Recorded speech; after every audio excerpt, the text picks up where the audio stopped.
मुझे कविता लिखने का कोई शौक नहीं था। मुझे तो अपनी बात करने का एक था कि हमारे दिमाग हम अपनी बात कर दें, और तो मैं कुछ कर नहीं सकता था सिवाय कविता लिखने के लिए। क्योंकि आप तो अब बड़े आलोचक हैं, खुद महसूस करते हैं क्या है किसी लेखक के पास कौन सा हथियार सिवाय इसके कि वो अपना निश्वास छोड़ दें, एक कविता लिख दें। बाद में जो समाजवादियों ने संपर्क हुआ तो फिर मुझे लगने लगा कि मुझे समानता के पक्ष में और असमानता के विरुद्ध तथा करुणा के पक्ष में और हिंसा के विरुद्ध और प्रेम के पक्ष में और विग्रह के विरुद्ध होना ही हमारी मेरी नीयत है। और आप मेरी कविताओं को देख सकते हैं। मार्क्सवाद से आपको क्या असहमति है? मार्क्सवाद से कोई असहमत मेरी नहीं है। मार्क्सवाद बल्कि दुनिया का मार्क्सवाद नहीं होता दुनिया और खराब हो जाती है, मैं मानता हूँ। मार्क्स ने कम से कम पहले तो यह कहा था ना कि दुनिया के गरीबों एक हो जाओ, तुम्हारी बेड़ियां टूटेंगी, तुम बोलेंगे तो कुछ नहीं है। तो ये जो उसने एक ठोस सिद्धांत उसका है। अब ये बात है कि उस मार्क्सवाद की फलश्रुति के लिए हिंसा होती है और तानाशाही आती है, ये उसका प्रतिफलन हो सकता है, लेकिन सिद्धांततः उसकी बात तो सत्य ही है, उसमें कोई संदेह नहीं है। अगर आप जरूर इस बात की अनुभूति होती है कि कदाचित कुछ और बड़ी शक्तियां हैं जो इस दुनिया से भी परे है, तो ज्यादातर मैंने तो अपने जो पूजा पाठ में करता हूँ, मंत्र जपता हूँ, उसमें ये खोज करता हूँ, आज तक खोज ही कर रहा हूँ कि शायद कुछ ऐसी चीज मिल जाए। विद्यार्थी जीवन से पाठक रहा हूँ, बल्कि कई कविताओं का मैं पहला पाठक रहा हूँ, लेकिन मैं ये देखता हूँ कि आपका जो ये उदासीन स्वभाव रहा है, हर चीज के प्रति उदासीन, कविताएं लिखी और छोड़ दिया, और वो सिरहाने पड़ी हुई हैं। और कई बार उन कविताओं को मैंने गलियों में, आपके घर की गली में उड़ते हुए हवा में देखा है, और उसे पकड़कर मैंने आपको भेंट किया है कि आप साहित्य संसार के इस अंक में श्रोताओं आपकी मुलाकात हिंदी जगत के जाने माने कवि, विचारक और पेशे से लंबे अरसे तक प्राध्यापक की जिंदगी गुजारने वाले प्रोफेसर अनंत मिश्र जी मौजूद हैं। अनंत जी, ये बताइए कि आप पेशे से तो अध्यापक रहे, और लेकिन जो आपका मुख्य कर्म रहा वो कवि कर्म रहा।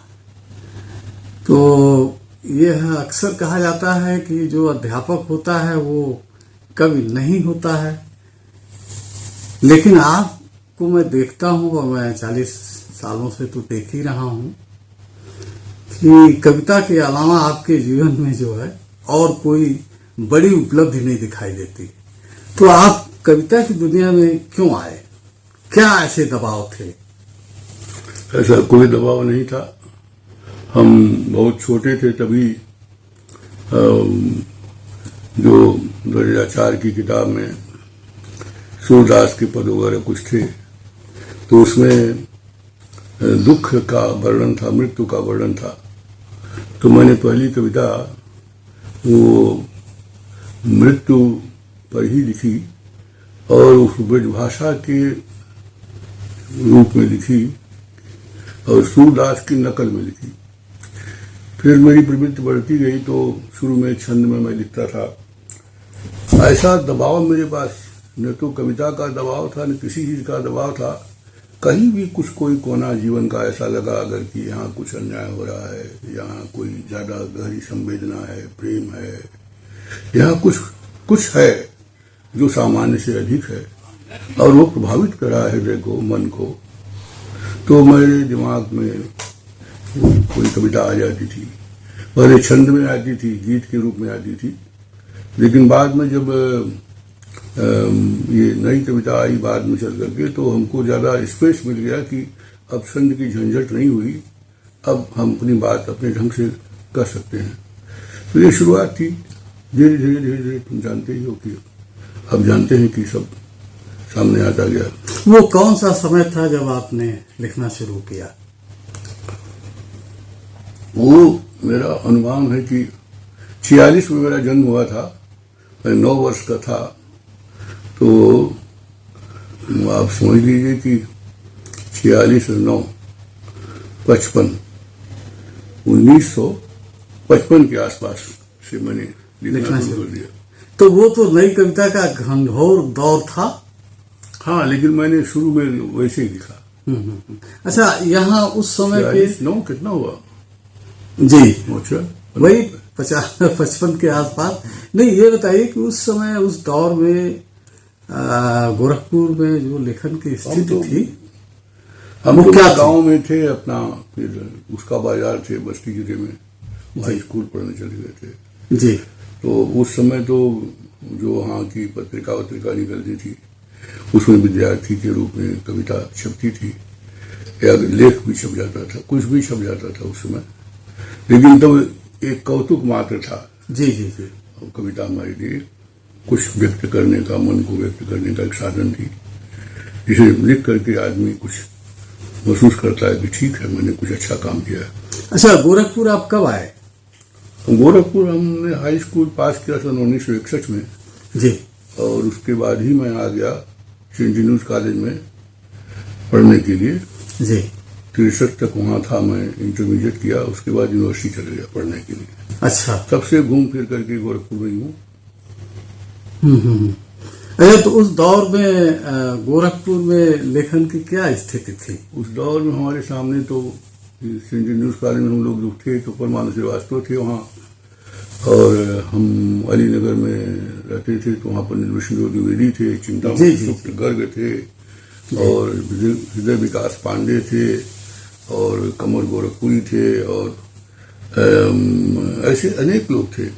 तो नाम तुरंत याद नहीं पड़ रहा, लेकिन बहुत से पुराने लोग थे जो काफी साहित्य की चर्चा करते थे।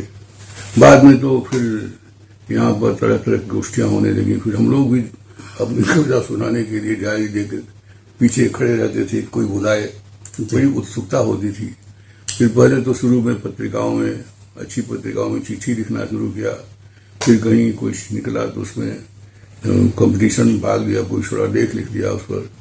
तो इस तरह से धीरे धीरे पढ़ते समय से ही BA में भी, MA में भी हम, और यूनिवर्सिटी की पत्रिका में भी, और पहले शुरू में हमको पैसा मिल जाता था, आज से 10 रुपया, 5 रुपया, 20 रुपया जनस्वर से और सरिता से और मुक्ता से, कादम्बिनी से। वो कविताएं तो मेरे पास आजकल है ही नहीं, वो सब छपी हैं। उससे इतना फायदा था कि लोग उस पत्रिका को पढ़ करके कहते थे, भाई आपकी कविता छपी, बड़ी अच्छी कविता है। इतने सुख मिल जाता था, 10 रुपये मनी ऑर्डर मिल जाता था, 20 रुपये का मनी ऑर्डर मिल जाता था। अच्छा, उस दौर में गोरखपुर में जो लिखने वाले थे उनमें से किसी का आप किसी की कविता का या किसी के साहित्यिक विवेक का आपके निर्माण में प्रभाव पड़ा है? देखिए, साहित्य के विवेक का निर्माण तो हमारे गुरुदेव पंडित विष्णु द्विवेदी ने हमारे मन में डाला। जी जी। मैं एमए में पढ़ रहा था, जी। समझ पहला की काव्यशास्त्र पढ़ाते थे, और उनके यहाँ परमानंद जी और त्रिलोचन जितने अध्यापक आते थे, और बाद में जगदीश श्रीवास्तव भी आ गए, और भी साहित्यकार वहाँ हरिहर सिंह और राम विनायक सिंह और रेलवे के तमाम लोग आते थे। बहुत सारे एक मंडल था गोरखपुर में, साहित्यिक एक पूरा वातावरण था, और कई कोने से। और पंडित जी विद्यानिवास जी मिश्र भी, हमारे दयानंद मिश्र जो थे, हमसे एक साथ जूनियर थे, लेकिन उनके माध्यम से उनके घर और जाया करता था कभी कभी सूरत सदन में, तो उनके भावमंडल से हम लोग प्रभावित थे। परमानंद जी की वाक्पटुता से, उनके विवेचन से, उनके पढ़ाने से। रामचंद्र तिवारी थे, त्रिलोचन पांडे थे, जगदीश श्रीवास्तव थे, हिंदी के अध्यापक थे, और बहुत से लोग थे जो बाहर थे, तो और कुछ विद्यालय में थे, कुछ रेलवे में थे। तो उन लोगों के प्रभाव में हम लोग, मधुकर जी भी थे, वो बहुत तगड़ी कविता लिखते थे, वो कभी कभी कविताओं सुनने और रेलेबाजी भी शुरू हो जाती थी। थम्मन सिंह सरस थे, पलाटे का, बहुत सारे, एक जमावड़ा था, पूरा कवियों की टोली थी, जैसे लगता था कविता की फगुनाहट बह रही गोरखपुर में। अच्छा, ये बताइए कि उस बहती हुई फगुनाहट में किस कवि ने आपको प्रभावित किया कि भाई ये ऐसा कवि है और इस तरह मुझे लिखना चाहिए? देखिए, पुराने आपकी नजर में है? पुराने साहित्यकारों में तो मुझको कबीर, तुलसी, सूर ने प्रभावित किया था, लेकिन बाद में मुझको सबसे ज्यादा प्रभावित अगर किसी ने किया तो निराला और अज्ञेय ने। जी। अब क्यों किया हमको नहीं मालूम। नहीं, गोरखपुर के रेफरेंस में मैं बात कर रहा गोरखपुर हूँ। में तो परमानंद जी थे और विश्वनाथ तिवारी से भेंट हो चुकी थी, तब तक इनकी कविताएं छप रही थी। अच्छा, देवेंद्र कुमार बंगाली की कविताएं तो बहुत ही अच्छी। मेरे बाद में चल करके तो मैं अध्यापक हुआ तो मेरे बगल में रहने लगे देवेंद्र जी बंगाली। वो तो अद्भुत कवि थे, उसको कुछ संगीतकार तो अद्भुत थे। तो वो ये सब लोगों का प्रभाव था। मैंने देखिए नाम में भूल रहा था। तो देवेंद्र कुमार बंगाली की कविताएं, मैंने हमारे समय में इनको देखा, मैंने प्रत्यक्ष देवेंद्र की कविताएं और परमानंद जी के गीत। आश्चर्य है, परमानंद जी बाद में गीतों को छोड़कर आलोचना में चले गए और कविता में चले गए। उनकी कविताएं बाद में आप देखते होंगे उतनी प्रभावित नहीं रही, जो उन्होंने गीत लिखे थे शुरू के दिनों में, वो गीत बहुत ही बेहतर थे। उजली हंसी के छोर पर। जी। और उस जमाने में केदारनाथ सिंह की कविता झड़ने लगे नीम के पत्ते, बढ़ने लगी उदासी मन की, और परमानंद जी का तुम मेरे वे करते तुम कौन अपरिचित मैं करता मेरे उन्हीं उन्हीं पेड़ों के साए। तो बड़ा अद्भुत दोनों गीत थे जो बहुत प्रभावित करता था। और अज्ञेय का तब तक एमएम थे तो प्रतीक, नया प्रतीक निकलने लगा था। और पहली बार साहित्यिक पत्रिका के रूप में मेरी कविता नया प्रतीक में ही छपी। यानी तेरी कादम्बरी, सरिता, मुक्ता, आज, ये सब जो है वीणा, मंडम पत्र पत्रिकाओं में छपती रही शुरू के दिनों में, क्योंकि साहस नहीं होता था किसी अच्छी पत्रिका में भेजने, न छापा तो क्या करेंगे। तो साहित्यिक पत्रिका के रूप में सबसे पहले जो वो नया प्रतीक में ही वही मुझे याद नहीं क्या कविता, मैं हम पेड़ों के बीच कविता, अज्ञेय जी ने उसको मुख्य कविता के रूप पहले छापा था। और मुझसे एक चिट्ठी लिखी थी कि शब्द में बदलना चाहता हूँ। मैंने कहा बदल दीजिए, हम परिमें पढ़ रहे तुमको क्या हूँ। ठीक है, इतने बड़े साहित्य। फिर तो बाद में आप जानते हैं विश्वनाथ जी के बहुत साहित्यिक यात्राओं और दौर, उनकी उस दौरान में हमारे लोग थे आसपास, तो उनके साथ जाना आना, तो फिर तो तमाम उनसे परिचय भी होता गया। और इस तरह जो हम लोग फिर ये हुआ कि अब जो नई कविता के विरोधी थे, पुराने संस्कार के लोग, उनके खिलाफ जम करके हम लोग मोर्चा लेते थे और करते थे। अच्छा, तो ये बताइए कि मुख्यतः जो है गोरखपुर नवगीत और अब तो गजलों के मामले में भी आगे हो गया है, लेकिन आप स्वयं भी गीत लिखते थे।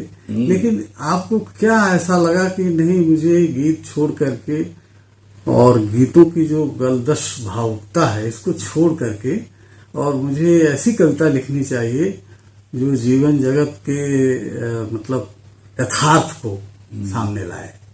और सर मेरी प्रवृत्ति शुरू से बचपन से यह रही है कि जहाँ कोई गरीब आदमी अगर दिख जाता था तो मुझे बड़ी पीड़ा होती थी शुरू से। जी।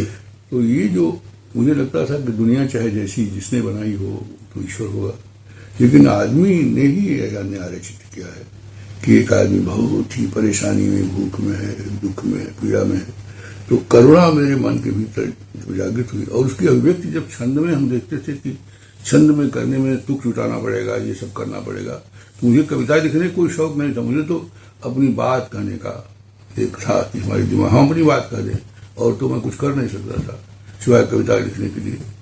क्योंकि आप तो अब बड़े आलोचक हैं, खुद महसूस करते हैं क्या है किसी लेखक के पास कौन सा हथियार सिवाय इसके कि वो अपना निश्वास छोड़ दे, एक कविता लिख दे, टिप्पणी कर दे, शब्द उसके पास है, वो तो कुछ है नहीं। तो लेकिन ये जो चाहे जिस तरह का अन्याय हो, चाहे वो सत्ता अन्याय करे, चाहे कोई शेष अन्याय करे, चाहे कोई प्रभुत्वशाली व्यक्ति अन्याय करे, चाहे स्वयं ईश्वर अन्याय कर रहा हो, जो पीड़ित है, दुखी है, उस तरह मेरा ध्यान चला जाता था। तो मुझे लगा कि इधर ये कविता लिखने में ज्यादा ठीक है, और उसी दिशा में चलता चला गया। और बाद में जो मेरा कुछ समाजवादियों ने संपर्क हुआ तो फिर मुझे लगने लगा कि मुझे समानता के पक्ष में और असमानता के विरुद्ध तथा करुणा के पक्ष में और हिंसा के विरुद्ध और प्रेम के पक्ष में और विग्रह के विरुद्ध होना ही हमारी मेरी नियति है। और आप मेरी कविताओं उसको देख सकते हैं। नहीं, बिल्कुल आपने ठीक कहा। श्रीकांत जी ने ये लिखा है कि लिखने का अर्थ है नरक से गुजरना। तो क्या आपको ऐसा लगता है कि आप जो आपकी कविता की दुनिया है उसमें नरक ज्यादा है और उससे मुक्ति के रास्ते आप तलाश रहे हैं? उनका मतलब लिखने का अर्थ कवि के नरक से गुजरना नहीं है, बल्कि ज्यादातर वो आसपास नरक देखता है तब वह कविता लिखता है। शायद श्रीकांत जी का मतलब यह रहा होगा। और दूसरी बात यह है कि एक तरह का आत्मसंघर्ष कैसे व्यक्त करे उसको, एक यातना तो अंदर होती है कि किस तरह से इसको कहा जाए, कहने का। क्योंकि आप अपनी भावना तो ठीक है, लेकिन आप उसको कहेंगे तो कोई सुनेगा, समझेगा। सुने समझे इसके लिए कुछ तो आपको तरकीब निकालनी पड़ेगी। तरकीब ना निकाले तो भी कम से कम उसमें गहरे में डूबना पड़ेगा। उसको उस मन में वो बार बार हांट करेगी जब कोई परिस्थिति, तभी न कविता होगी। तो इस तरह का हांटिंग पोजीशन में होना भी तो एक तरह से नरक कोई जीना है। ऐसे तो दुनिया में ज्यादातर नरक ही दिखाई पड़ता है। तो जी। अच्छा, नहीं, मैं इसलिए ये बात पूछा कि आपकी एक प्रसिद्ध कविता है नाला, जो हाल के वर्षों में आपने लिखी। और मैंने जब ये कविता आपसे सुनी थी और मैंने पढ़ी भी, तो मुझे लगा कि इस तरह की कविता हिंदी में नहीं लिखी गई है। हाँ, वो तो वो नाला लिखने की जो अंतः प्रेरणा है वो आपको कैसे मिली?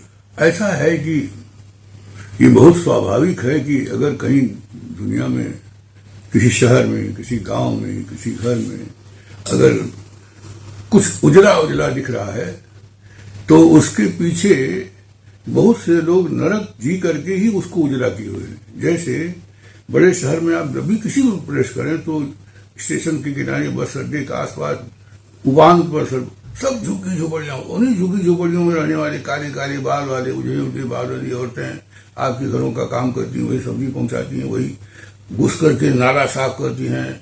नाला जो है बह रहा है, सारा शहर करोड़ों की संख्या में वो शौच कर रहा है, वो जा करके जाम कर दे रहा है। तो नाला जो है वो एक तरह से सभ्यता नाला ही सभ्यता का आधार है। और मैं तो कहा करता हूं कि सफाई और कुछ नहीं है, गंदगी का विस्थापन है। आपने अपनी गंदगी उठा के कहीं डाल दिया, आप नहाए, साबुन से मैल निकली, पानी के साथ नाली में गई, नाली से नाले में गया।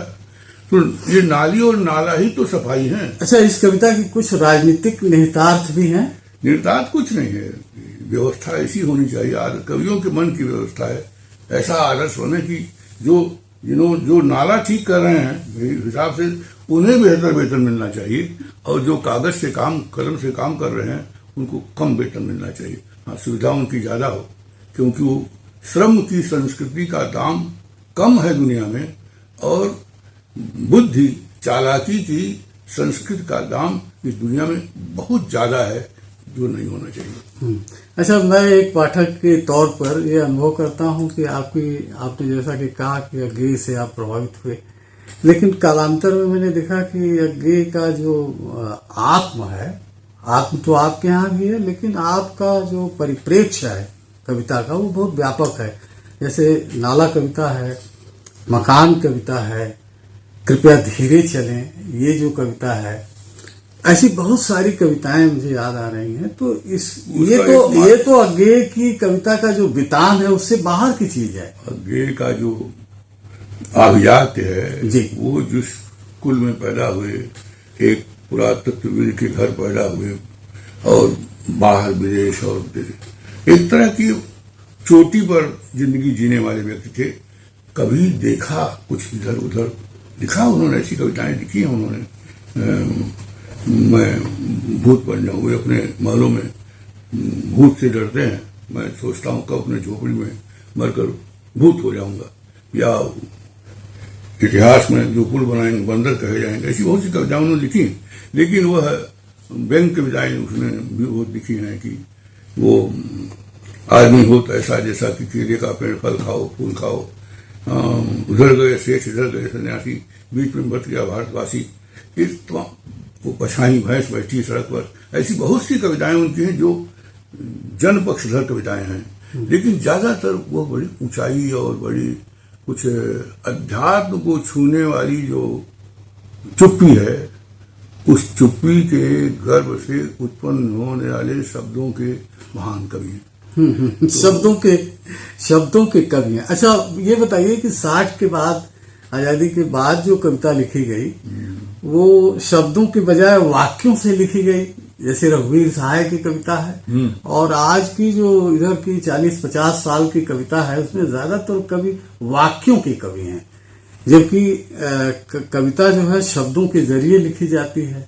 तो जो ये वाक्यों की कविता है, आपकी कविता में भी वाक्य आते हैं लेकिन शब्द चमकते भी हैं। तो ये बताइए कि कवि का जो बुनियादी काम है कविता को रचते हुए, वो शब्दों के जरिए है कि वाक्यों के जरिए है? शब्द अपने आप में भाषा नहीं है जी। क्योंकि शब्द कह देने, शब्द होने से कोई भाषा नहीं हो जब तक उसको क्रियापद न जुड़े। तो वाक्य सही शब्द तो वाक्य ही है। ये कहना आसान है कि मैं शब्दों से कविता लिखता हूँ, लेकिन शब्दों से क्या लिखे? शब्दों से तो आप कोई क्रिया कर नहीं सकते हैं। शब्दों में जब क्रियापद जुड़ता है, शब्दों में कुछ अर्थ पैदा होता है, कोई बात होनी चाहिए ना। तो हाँ, आगे अपने शब्दों से बात ज्यादा पैदा कर देते हैं, लेकिन ये बहुत बड़े कौशल का काम होगा। ये इधर के कवियों को उतना आसान नहीं हो, क्राफ्ट उनके अंदर बहुत गहरा है। तो जितना ज्यादा मौन और बहुत गहरा चिंतन होने के नाते, सांस्कृतिक चिंतक होने के नाते, उनके शब्दों में बहुत वजन है, बल है। लेकिन सामान्य कवियों के लिए तो वाक्य बहुत आवश्यक, क्योंकि बिना वाक्य वो कुछ कह ही नहीं सकते, हम लोग नहीं कह सकते हैं। क्या जी जी। अच्छा, मैं गौर करता हूं तो आपकी कविता का जो रेंज है वो बहुत व्यापक है, और साधारण जीवन का जो समाज है वो जगह जगह मुझे दिखाई देता है। स्त्री हैं, बच्चे हैं, एक साइकिल भी कविता आपकी है। साइकिल है, तो ये साइकिल है, कुमड़ा है जी, सांड है, गधा है जी। आपको आश्चर्य होगा कि ऐसी गड्ढे हैं, ऐसी कोई। अच्छा, तो ये जो विस्तार है और जिन चीजों से आपने कविताएं बनाई, तो ये जो छोटे छोटे अनुभव हैं जिंदगी के, जिसको मलेज ने कहा कि खंड खंड की सर्जनात्मकता, तो ये खंड खंड की सर्जनात्मकता में जो रचनात्मकता आप तलाशते हैं, इसकी वजह क्या है? ये देखने का जो नजरिया है आपका, वो कहाँ से? आपने एक तो लोहिया का जिक्र आपने किया, और समाजवाद का गहरा असर है आपके जीवन पर भी और आपकी कविता पर भी। तो लेकिन मार्क्सवाद से आपको क्या असहमति है? मार्क्सवाद से कोई असहमति मेरी नहीं है। मार्क्सवाद, बल्कि दुनिया का मार्क्सवाद नहीं होता दुनिया और खराब हो जाती, मैं मानता हूँ।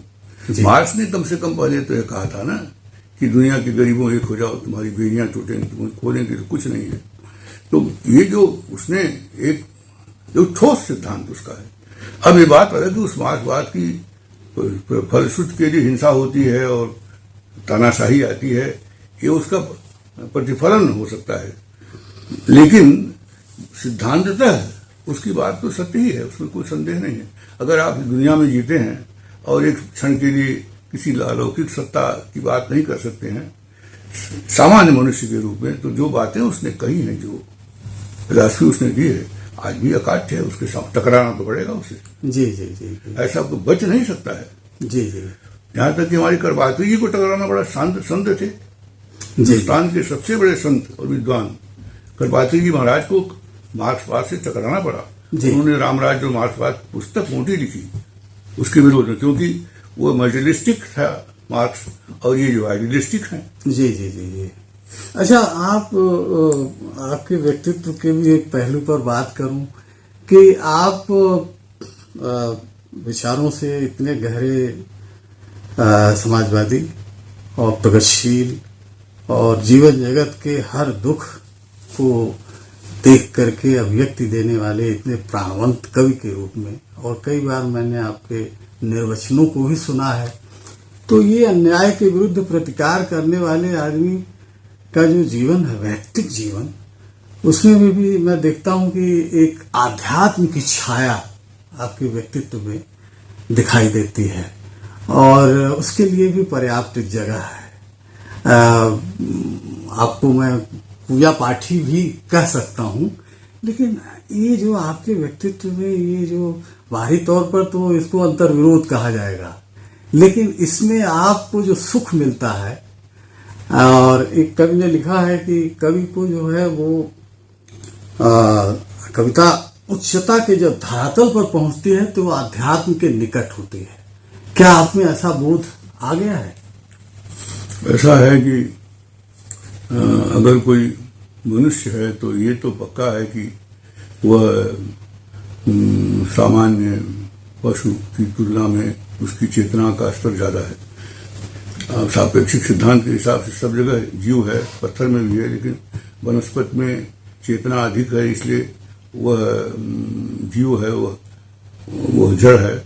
तो ऐसे धीरे धीरे विकास हुआ है और मनुष्य जो है उच्चतर चेतना है। तो जब उच्चतर चेतना कहीं गहराई में खोज करेगी अपने भीतर, तो कहीं ना कहीं उसको जरूर इस बात की अनुभूति होती है कि कदाचित कुछ और बड़ी शक्तियां हैं जो इस दुनिया से भी परे है। तो ज्यादातर मैंने तो अपने जो पूजा पाठ में करता हूँ, मंत्र आदि जपता हूँ, उसमें ये खोज करता हूँ, आज तक खोज ही कर रहा हूँ कि शायद कुछ ऐसी चीज दिख जाए। अब खुदाई की जा रही है और उसमें क्या निकलेगा जी। ये एक जन्म असफल रह जाएगा, ये मैं नहीं जानता। तो आज जानते हैं कि अध्यात्म और साहित्य जो है एक ही वृंद के दो पुष्प हैं। राम कुमार वर्मा की लाइन बहुत अच्छी लगती है। उन्होंने कहा कि दर्शन और साहित्य दोनों एक ही पौधे के टहनी में वृंद जो होता है, कोढ़ी, उसके दो फूल हैं, एक इधर एक उधर, दोनों आवाजाही करते रहते हैं। दर्शन और साहित्य एक दूसरे में आवाजाही करते हैं। वो तो कबीर के यहाँ भी है, कबीर में क्रांतिकारिता भी है और आध्यात्म भी है। अच्छा, ये आध्यात्म जो है अकेलेपन में ले जाता है आदमी को? नहीं। और कविता आपकी जो है समाज से जोड़ती है? नहीं, ये दोनों तरफ ले जाता है। एकांत में उसे अकेलेपन में ले जाता है और समाज में वो सबके भीतर संचरित होता है। जी जी, यही तो उसकी खूबी है। एक साथ जीवन की सबसे बड़ी विशिष्टता यह है कि जो अब तक निष्कर्ष निकले हैं कि अणु तत्व है, वो भी एटम, उसमें जो परम अणु है वो एक साथ गतिशील भी है और स्थिर भी है। जी। बड़ी विचित्र बात, जबकि हो नहीं सकता है कि अगर एक चीज स्थिर है तो गतिशील कैसे हो? यानी हर बड़े कवि को आध्यात्म, दोनों में जाना पड़ता है। मतलब कविता और आध्यात्म का संबंध है, अंतः संबंध है। ऐसे समझो, वो सड़क पर निकलेगा तो समाज में रहेगा, और जो अपने घर में एकांत में होगा तो अध्यात्म में होगा। तो कबीर ने जो लिखा है कि हम तुम में, तुम हम में, फिर भी बहुरी अकेला। तो ये जो बहुरी अकेला है वो तो कवि का स्वभाव है। और मैं देखता हूँ कि ये चीज कविता है कि भीड़ों में जब जब जिससे आंखें मिलती हैं, सहसा वो दिख जाता है मानो अंगार सा अकेला, भगवान सा अकेला। जी जी। अच्छा, ये आपने 50 साल से लगातार आप कवि कर्म, और मैं आपकी कविताओं का विद्यार्थी जीवन से ही पाठक रहा हूँ, बल्कि कई कविताओं का मैं पहला पाठक रहा हूँ। लेकिन मैं ये देखता हूँ कि आपका जो ये उदासीन स्वभाव रहा है, हर चीज की प्रति उदासीन, कविताएं लिखी और छोड़ दिया, और वो सिरहाने पड़ी हुई हैं। और कई बार उन कविताओं को मैंने गलियों में, आपके घर की गली में उड़ते हुए हवा में देखा है, और उसे पकड़कर मैंने आपको भेंट किया है कि ये आपकी कविता है। तो ये जो आपके अंदर जो निर्लिप्त भाव है, कविता को, जीवन के प्रति तो आप बहुत ही सशक्त हैं, लेकिन कविता को लेकर के, और लगातार एक आदमी जो लगातार केवल कविता ही लिखता रहा 50 साल से, और कभी रुका नहीं, लेकिन उसको छपने छपाने में या स्वयं को प्रकाशित करने में उसकी कोई दिलचस्पी नहीं है। मतलब आप रूस के उस दार्शनिक विटगेनस्टाइन की तरह हैं जिसके जीवन में कोई भी किताब नहीं आई, और मरने के बाद उसके छात्रों ने उसके विचारों को संकलित करके और प्रकाशित किया। लेकिन इधर मैंने देखा कि आपके जो 4-5 संग्रह तो अभी आए हैं, और वो दूसरों के प्रयत्न से आए। तो ये जो आपके अंदर निर्लिप्तता है, ये तो मुझे प्राचीन कवियों की याद दिलाता है। तो हमारे समय में जबकि चारों तरफ शोर है और सभी अपने को महिमा मंडित आत्ममुक्त भाव से प्रकट करने में लगे हुए हैं, आप में ये जो निर्लिप्तता है, ये क्यों पर है, और क्यों उदासीन है आप अपने बारे में? संस्कारों के नाते है। और एक बात ये कि कविता है कि मैं सच लिखता हूँ, लिख कर झूठा करता जाता हूँ, लिख लिख कर झूठा करता है। जैसे ही का आप लिख देते हैं, जैसे आप कह देते हैं, वो जो आपकी बात के फूल का सौंदर्य वो झड़ जाता है। इसीलिए सर्वोत्तम कविता भाषा तो मौन है, क्योंकि जैसे ही आप कुछ कहेंगे, आप मैं तुम्हें प्रेम करता हूं, जैसे आपने कहा प्रेम खत्म, कहा कि गया, तो मैं अनुभव करता हूं कि लिख दिया ठीक है, अब इसके पीछे क्या हो गया। बाकी सब जो प्रयत्न है, प्रयत्न साध्य है, वो सब तो वो तो लोक प्रतिष्ठा के लिए या कुछ लोग आपको बड़ा विशिष्ट समझे। असल में मैं विशिष्ट होने का विरोधी हूँ। जैसे ही कोई व्यक्ति अपने को विशिष्ट बनाता है, दिखाता है, पहनता है, उड़ता है, चलता है, लगता है उसको देख करके, तो मेरे मन में अंदर से उसके ऊपर घृणा हो जाती है, क्योंकि ये आदमी बन रहा है, ये सहज नहीं है। और यहां तक कि मैं कई बार तो चंदन नहीं लगाता हूं, इसीलिए कि चंदन लगाने का मतलब है कि मैं दूसरों को प्रभावित करना चाहता हूं, और मैं मानता हूं कि प्रभावित करना हिंसा करना है। आप क्यों प्रभावित करना चाहते हैं, क्यों? जी जी जी, बहुत गंभीर प्रश्न है। जी जी। अच्छा, ये जो दुनिया की और संसार की जो पहली कविता है, वो वाल्मीकि जो पहले कवि हैं, तो कविता के बारे में अक्सर हमारे यहाँ ये कहा जाता है कि वो आनंद की चीज है। तो लेकिन कविता का जो जन्म है वो तो दुख से होता है और अन्याय के विरुद्ध प्रतिकार से होता है। अभी मैंने इस पर एक लेख लिखा, पंडित जी के हृदय संवाद पर बात करते हुए 22 पेज का लेख लिखा मैंने जी। उसमें इस प्रश्न से मैं टकराया हूँ कि क्या कारण है कि दुख की कविताएं भी हमको आनंद देती। उसका कारण यह नहीं है, दुख स्वयं में आनंद नहीं है, दुख की अनुभूति, लेकिन दुख जैसे ही वह शब्द के व्यभावन व्यापार से व्यक्त होगा तो वह सबका हो जाता है, और जैसे ही सबका हो जाता है वैसे ही एक आनंद का केंद्र। ऐसे समझिए कि अगर किसी की मृत्यु होती है तो लोग आप कहते हैं ये तो होना ही है, सबको होना है, थोड़ा दुख कम हो जाता है। यही साहित्य की विशेषता है कि वो शोक और दुख को भी जब व्यक्त कर देता है तो वो सबका हो जाता है, और जैसे ही कोई चीज सबकी हो जाती है वैसे ममत्व का नाश हो जाता है, और जो ममत्व ही सुख दुख का कारण है। अच्छा, तो ये बताइए कि नहीं तो ठीक है, लेकिन ये बताइए कि कविता समग्र रूप से आनंद की उपलब्धि है या दुख की? समग्र रूप से तो आनंद ही की चीज है, दुख की नहीं है, क्योंकि लिख करके आपको सुख मिलता है। नहीं, महान कविता जो सरोज स्मृति है, सरोज स्मृति के वो दुख में बोली है, वो दुख में भी आनंद है। हाँ, देखिए सुख दुख, हाँ, और आनंद और निरानंद में फर्क है। दुख में जो रस है व्यक्त होकर जो दुख है वो भी आनंद है, और सुख की अभिव्यक्ति की जो कविता है वो भी आनंद है। ये हमारे ख्याल में समय हो चुका है और हमारी आपकी बातचीत तो खत्म नहीं होगी, स्थगित होगी। मैं एक बात आज चलते चलते ये पूछना चाहता हूँ कि आप उम्र के 80 के आसपास चल रहे हैं, लेकिन कभी मुड़कर आप देखते हैं कि अब तक क्या किया, जीवन क्या जिया?